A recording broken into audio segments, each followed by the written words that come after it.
সম্পূর্ণ মিথ্যা। হ্যাঁ, এটা আপনারাও বুঝতে পারছেন। কিছু পাওয়া যায়, কাগজপত্র এখনো অবধি কিছু পাওয়া যায়নি, পাওয়া কিছু করে সেটা আপনারাও ইভেন্টুয়ালি জানেন। নিয়োগ দুর্নীতি মামলায় সিবিআই এর হাতে গ্রেফতার সন্দীপ ঘোষ। সিবিআই এর পর এবার তদন্তে ইডি। শুক্রের সকালে বেলেঘাটায় বদন রায় লেনে সন্দীপ ঘোষের বাড়িতে পৌঁছন আধিকারিকরা। প্রথমে বাড়িতে তালা দেখে ফিরে যান তারা, পরে চাবি নিয়ে পৌঁছন সন্দীপের স্ত্রী। প্রায় 3 ঘন্টা পর সন্দীপের বাড়িতে ঢোকেন আধিকারিকরা। এর আগে সিবিআই হানার সময়েও বাড়ির গেট খুলতে দেরি করেছিলেন সন্দীপ।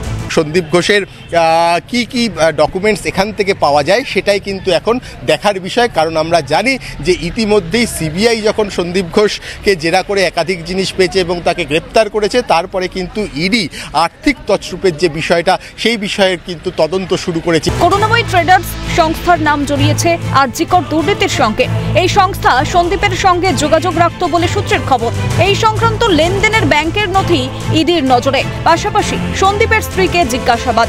আয় ব্যয়ের হিসেব এবং ব্যাংকিং ডিটেলস এগুলো খতিয়ে দেখা হচ্ছে। যেসব কোম্পানিগুলির সাথে তার যোগসাজশ ছিল সেই কোম্পানিগুলোর কোনো কাগজ রয়েছে কিনা বা কোন কোন খাতে কোথায় কোথায় আর্থিক লেনদেন হয়েছে, এই সমস্ত তথ্যাদি এই মুহূর্তে এখান থেকে জিজ্ঞাসাবাদ করা হচ্ছে। তার স্থাবর অস্থাবর সম্পত্তির খতিয়ান এবং গাড়ির খতিয়ান, অর্থাৎ তার যে কটি গাড়ি রয়েছে তার কাগজপত্র দেখে মোটামুটি বলা যায় তিনি যা আয় করেছেন এবং যা ব্যয় করেছেন এবং তার যে লাইফস্টাইল সেই লাইফস্টাইলের যা খরচপাতি সব মিলিয়ে পুরো তথ্যাদির খোঁজ নিচ্ছে ইডি।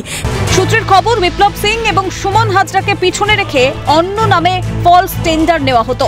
অন্য নামের আড়ালে তা পাইয়ে দেওয়া হতো বিপ্লব সুমনদের। এরপর সেই টাকা আত্মসাৎ করা হতো। বর্তমানে গ্রেপ্তার সন্দীপ সহ এরা প্রত্যেকেই। আত্মসাৎ করা টাকা কিভাবে লেনদেন অথবা বিনিয়োগ হতো সেই তদন্তে ইডি।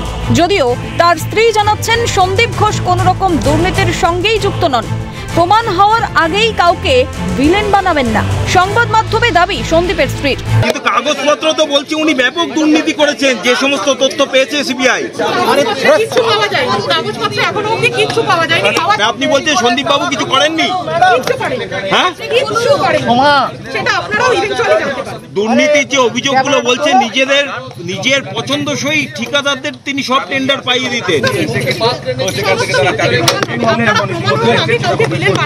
স্ত্রী বলছেন সন্দীপ নিরপরাধ।